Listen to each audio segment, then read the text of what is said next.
तो क्या सरकार को नहीं पता ये चीज कि तीनों फार्म एक्ट्स, पहला एपीएमसी हटाकर, दूसरा कॉन्ट्रैक्ट फार्मिंग करके और तीसरा काला बाजारी लीगल करके किसान कॉर्पोरेट की कठपुतली बन जाएंगे? जी बिल्कुल पता है, लेकिन बात ये है ही नहीं। इस वक्त अगर कांग्रेस भी होती या कोई भी पॉलिटिकल पार्टी होती तो पूरे चांसेस है वो भी यही करती जो आज बीजेपी करने की कोशिश में है, क्योंकि अब बात सरकार के हाथ से शायद बहुत दूर जा चुकी है। डिस्क्लेमर, ये जानकारी आपको कभी भी टीवी या अखबार पर नहीं मिलने वाली, क्योंकि अभी भी जब आप ये वीडियो देख रहे हैं तो टीवी में हिंदू, मुसलमान और पाकिस्तान दिखाकर नादान परिंदों को भड़काया जा रहा होगा। और हाँ, हम मोदी विरोधी नहीं है, बेवकूफ़ी के विरोधी है। इतने सारे किसान ठंड से मर गए, लेकिन फिर भी क्यों सरकार रास्तों पे गड्ढे खोद रही है? क्यों कीले बिछा रही है? लाठीचार्ज, वाटर कैनन, टीयर गैस, क्यों सरकार बार सेक्शन 144 लगा देती है और इंटरनेट सेवा बंद कर देती है? क्या सरकार सच में अंग्रेजों से भी ज्यादा निर्दयी है? क्यों सरकार एक भी दिन फार्मर से मिलने नहीं गई? क्यों सरकार ने एक भी मरे हुए फार्मर को कॉम्पनसेट नहीं किया? क्यों सरकार आज तक एक भी फायदे इन एक्ट्स के नहीं गिना पाई? एक फन फैक्ट, इस इंसान को फरवरी 2015 में पद्म भूषण दिया गया था। तो खोलते हैं इन सारे कॉन्सेप्ट्स को बेहद ही सरल भाषा में।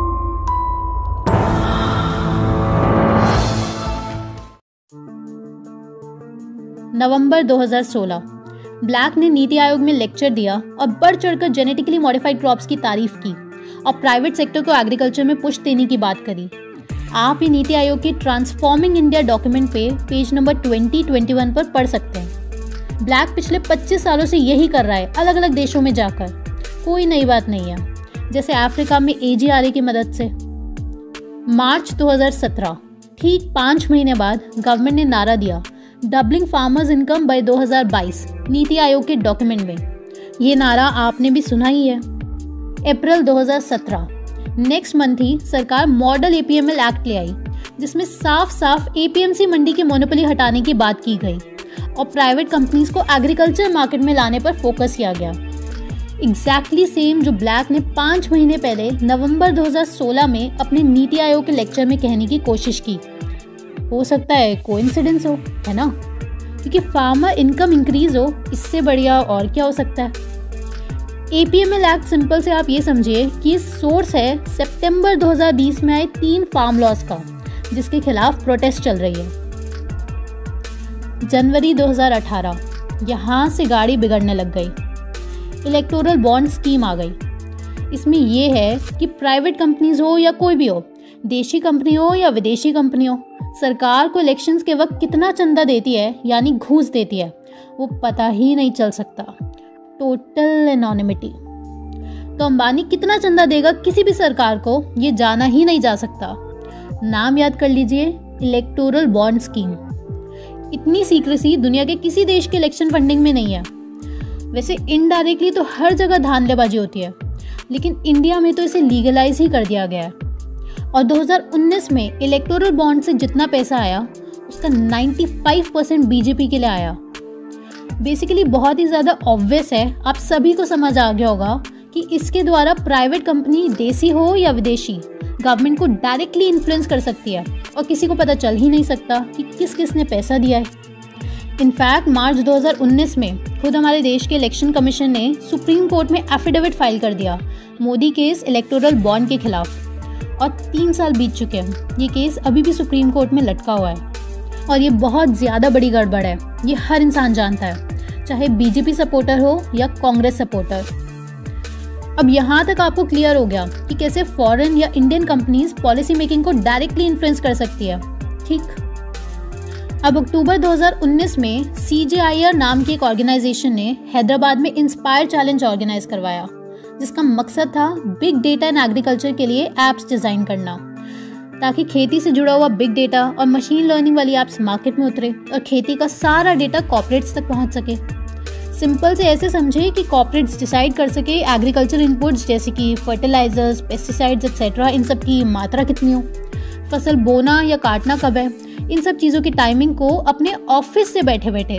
इनफैक्ट फिर किसी वीडियो में आपको फार्मिंग विदाउट फार्मर्स के बारे में बताएंगे कि कैसे जॉन डीरी कंपनी इक्विपमेंट्स रेडी कर चुकी है बिना किसानों के खेती करने के लिए। ये आप खुद पढ़ सकते हैं। जॉन डीरी कंपनी और ब्लू रिवर टेक्नोलॉजी के बारे में। और हाँ, इनका सबसे बड़ा इन्वेस्टर भी ब्लैक ही है। ज़रूर पढ़िएगा फार्मिंग विदाउट फार्मर, जॉन डीरी और ब्लू रिवर टेक्नोलॉजी। तो बहरहाल सबसे अच्छी ऐप जो बनाएगा उसको $5 लाख दिए जाएंगे CGIAR के द्वारा। ठीक, या कि CGIAR यानी कंसल्टिव ग्रुप ऑन इंटरनेशनल एग्रीकल्चर है क्या चीज़? ध्यान से सुनना, क्योंकि ये वही ऑर्गेनाइजेशन है जिसकी वजह से ये सारा गेम बिलियनर्स चला पा रहे हैं और एग्रीकल्चर मार्केट को कंट्रोल कर पा रहे हैं। दोस्तों, ये दुनिया की सबसे बड़ी एग्रीकल्चर रिसर्च नेटवर्क है और ये लगभग हर देश की गवर्नमेंट से टाई अप करके उनके देशों की क्रॉप्स का जर्म प्लास्ट लेता है, यानी कि सीड्स का जेनेटिक डेटा लेता है ताकि GM सीड्स बन सके। समझ गए क्या काम है इसका? देशों से सीड्स का जर्म प्लास्ट लेना। और भी बहुत काम है, लेकिन आपको कंफ्यूजन हो जाएगा, सब एक साथ बता दिया तो सिंपल। और साथ ही ये CGIAR कंट्रोल करता है दुनिया का सबसे बड़ा global seed bank, Svalbard seed vault. ध्यान दीजिएगा, ये सीड बैंक एक ऐसा बैंक है जहां दुनिया भर के लगभग सारे सीड्स की वैरायटी का भंडार है। अगर कोई बहुत ही बड़ा संकट आ गया पृथ्वी पर, तो यहाँ से सीड्स निकालकर दोबारा से पूरी दुनिया में एग्रीकल्चर शुरू किया जा सकता है। सुनने में बढ़िया लगता है ना? और इस CGIAR में सबसे बड़ा इन्वेस्टमेंट किसका होगा बताओ? आप में से जो हमारे पहले से दोस्त हैं उनको तो पता ही है, ब्लैक है सबसे बड़ा इन्वेस्टर। आप ये CGIAR के फंडर्स का बार ग्राफ देखिए, कितना ज़्यादा इन्वेस्टमेंट है ब्लैक का और पूरा कंट्रोल है ब्लैक का। ठीक, तो इतना आप समझ गए कि ब्लैक ने इंस्पायर चैलेंज ऑर्गेनाइज करवाया इंडिया में CGIAR की मदद से, ताकि बिग डेटा ऐप बन सके फार्मिंग को कॉर्पोरेट से जोड़ने के लिए। यानी कि ब्लैक तैयारी करने लगा है एग्रीकल्चर मार्केट को कंट्रोल करने की, और सीड बैंक भी उसके अंडर है। इतना तो समझ गए। लेकिन वो ऐसा क्यों करेगा? उसको क्या मतलब है एग्रीकल्चर से? जी नहीं, ब्लैक को एग्रीकल्चर से ही मतलब है। इसका पूरा काला चिट्ठा हम अपनी अगली वीडियो में बताएंगे। तो अब क्या, CGIAR के इंस्पायर चैलेंज के ठीक 4 महीने बाद फरवरी 2020 में, जब तक ये ऐप्स तैयार हुई, अंबानी ने लॉन्च कर दी जियो कृषि ऐप। नाम से आप समझ गए होंगे कि क्या है। हो सकता है कोइंसिडेंस हो कि ब्लैक भी प्रमोट कर रहा है प्राइवेट एग्रीकल्चर ऐप्स को, और अचानक अंबानी ने भी ऐप लॉन्च कर दी। अब ऐप तो खोल दी, तो पैसा भी तो चाहिए अंबानी को इंडियन फार्मिंग सेक्टर में इन्वेस्ट करने के लिए। तो फिर हाजिर है पैसा।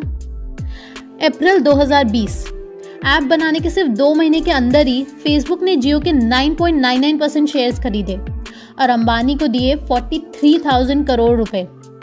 और ऐसा और भी 11 कंपनीज ने रिलायंस जियो में इन्वेस्ट किया और 25% शेयर्स खरीद लिए, जिससे कुल मिलाकर अंबानी के पास आ गया 1.18 लाख करोड़ रुपीस।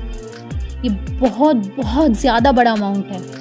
ये इतना ज़्यादा है कि जितना इंडिया में साल 2019 के इलेक्शंस का पूरा खर्चा था, उसका भी डबल होता है 1.18 लाख करोड़ रुपीस। और इंडिया का इलेक्शन वर्ल्ड का आज तक का कहीं भी हुआ हो सबसे महंगा इलेक्शन था। इतना ज़्यादा पैसा आने के ठीक 4 महीने बाद अगस्त 2020 में अंबानी ने फ्यूचर ग्रुप खरीद लिया 24,000 करोड़ रुपए में। अब क्यों खरीदा फ्यूचर ग्रुप? क्योंकि फ्यूचर ग्रुप इंडिया का सेकंड लार्जेस्ट रिटेल स्टोर्स की चेन है, यानी सेकंड नंबर पे सबसे ज़्यादा स्टोर्स है फ्यूचर ग्रुप के। इजी डे, बिग बाजार, ब्रांड फैक्ट्री, ये सब फ्यूचर ग्रुप के ही है। अब रैंक 1 रिटेल स्टोर और रैंक 2 रिटेल स्टोर्स अंबानी के पास आ चुके हैं, यानी पूरी इंडिया में अंबानी का ज़बरदस्त नेटवर्क बन चुका है। अंबानी का पहले से ही जियो मार्ट, रिलायंस फ्रेश है, जहाँ फल, सब्जियाँ, गेहूँ, चावल एटसेट्रा बिकता है। अब बिग बाजार, इजी डे, ये सब भी उसी का हो गया, और साथ ही ऐड हो जाएगा फ्यूचर ग्रुप के बहुत सारे और भी आउटलेट्स। तो अब जियो कृषि ऐप भी रेडी है, और साथ ही रिलायंस ने स्विगी, फ्लिपकार्ट और डंजो से पार्टनरशिप भी कर ली है। और बहुत सारे एक्सपर्ट्स का कहना है ये सब कुछ आगे फेसबुक से कनेक्ट होने वाला है, क्योंकि फेसबुक ऑलरेडी 10% शेयर्स खरीद चुकी है। लेकिन फिलहाल जब ये वीडियो बन रही है अभी तक हुआ नहीं है, हो सकता है। अब कोई भी डाउट रह गया है? नहीं ना, अब स्टोर्स और पैसा रेडी हो चुका है अंबानी के पास। अब लास्ट चीज़ रह गई है, वो है कस्टमर्स और कंफर्म्ड सप्लाई ऑफ गुड्स। उसके लिए चाहिए सरकार की मदद और कुछ ऐसे लॉज जिनसे ये गारंटी हो सके कि किसान अंबानी को ही अपना सामान बेचे और अंबानी ही बताए कि क्या उगाना है और कितना उगाना है। यही तो होगा ना, वरना अंबानी का बिजनेस ठप नहीं हो जाएगा। तो अब क्या करें? सितंबर 2020 अंबानी के फ्यूचर ग्रुप खरीदने के ठीक 1 महीने बाद 3 फार्म एक्ट्स आ गए, जिसमें लिमिट्स हटा दी गई कालाबाजारी की। यानी अब कोई भी कितना भी गेहूं, चावल, दाल इकट्ठा कर सकता है। और साथ ही ये भी एक्ट आया कि प्राइवेट और फार्मर्स के बीच कॉन्ट्रैक्ट होगा फार्मिंग के प्रोडक्ट्स को लेकर। यानी कंपनीज बताएगी कि क्या उगाना है, कितना उगाना है, किस क्वालिटी का उगाना है। यही तो चाहिए था आपके देश के असली प्रधानमंत्री को। तो अब रिवाइज कर लेते हैं एक बार, ताकि सारे पत्ते दिमाग में सेट हो जाए। अब यहाँ से आप समझ गए कि कैसे सीक्रेटली लेकिन डायरेक्टली अंबानी का कनेक्शन है फार्मिंग से, और अब डायरेक्ट कनेक्शन है इंटरनेशनल ऑर्गेनाइजेशन से अपने 25% शेयर्स बेचकर। और आपको ये भी याद रखना है इलेक्टोरल बॉन्ड्स जो हमने स्टार्टिंग में बताया था, जिससे कोई भी देसी या विदेशी कंपनी सरकार को कितना भी पैसा दे सकती है और किसी को पता चल ही नहीं सकता कि किसने दिया है। अब लास्ट ये गेम देखो, जिससे आपको और किसानों को डर लग जाएगा।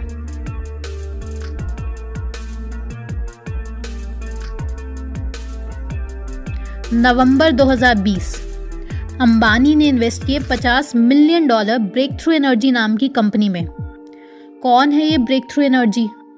ये है ब्लैक की कंपनी। जी हाँ, ब्लैक की, कंप्लीटली ओन्ड बाय ब्लैक। ठीक, अब जब अंबानी जी ब्लैक पे आ गए तो हमारा तो फेवरेट है ही ये आदमी, तो हम कैसे छोड़ें इसको। अब ब्लैक पूरी दुनिया में एग्रीकल्चर को कितना ज्यादा कंट्रोल करता है, इसका आपको शायद 1% भी अंदाजा नहीं है। नेक्स्ट वीडियो में इसके बारे में जानेंगे कि इंडिया में तो अंबानी आ रहा है एग्रीकल्चर में, लेकिन अंबानी के ऊपर कौन है एग्रीकल्चर में, यानी कि वर्ल्ड में कौन है कंट्रोलर। बस 2 चीजें बता देते हैं आपको कि यूएसए में सबसे ज्यादा फार्मलैंड जिसके पास है वो है ब्लैक। और दूसरा, क्या आपने कभी फार्मिंग विदाउट फार्मर्स के बारे में सुना है? किसानों के बिना की गई खेती, क्योंकि ऑलरेडी टेक्नोलॉजी आ चुकी है कि किसानों की ज़रूरत नहीं है अब खेती के लिए। शौक लगा ना? ये सब नेक्स्ट वीडियो में।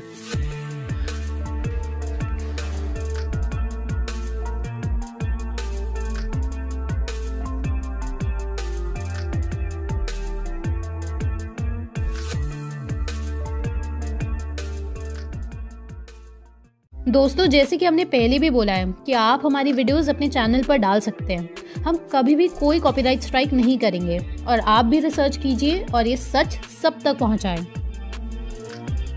दोस्तों, अगर ये वीडियो पसंद आई हो और आप इसी तरह की और वीडियोस देखना चाहते हैं तो आप हमें सपोर्ट कर सकते हैं यूट्यूब का ज्वाइन बटन क्लिक करके, या फिर पेट्रियन पर भी हमें सपोर्ट कर सकते हैं। आपके सपोर्ट से हमें बहुत हेल्प मिलती है हमारे रिसर्च वर्क में। दोस्तों, आप हमारा इंग्लिश चैनल ज़रूर विजिट कीजिए, team lifestyle English, link description box में दिया हुआ है। उम्मीद करते हैं इन बातों का आप ध्यान रखेंगे, और आप हमारा backup channel the rebellious flower को देख सकते हैं। उसमें राजीव दीक्षित जी और डॉक्टर बिस्वरूप की बेहतरीन वीडियोस का कलेक्शन मौजूद है। अगर आप ध्यान की दुनिया में उतरना चाहते हैं, या फिर आप या आपका कोई मित्र या कोई परिवार में डिप्रेशन, स्ट्रेस, एंजाइटी जैसे परेशानियों से जूझ रहा है, तो आपको निश्चिंत होकर बस द ओनली वन कम्यून से जुड़ना है और उनके मेडिटेशन सेशंस और प्रोग्राम अटेंड करना है, जो कि स्पेशली डिज़ाइंड है इन चीज़ों के लिए। और अपनी ज़िंदगी अपनी आँखों के सामने आप बदलते हुए देखेंगे। उनका नंबर और वेबसाइट आपकी स्क्रीन पर आ रहे हैं और डिस्क्रिप्शन बॉक्स में दिए हुए हैं। जल्द मिलते हैं दोस्तों, तब तक आप इन वीडियोस को देखकर अपनी जानकारी बढ़ाएं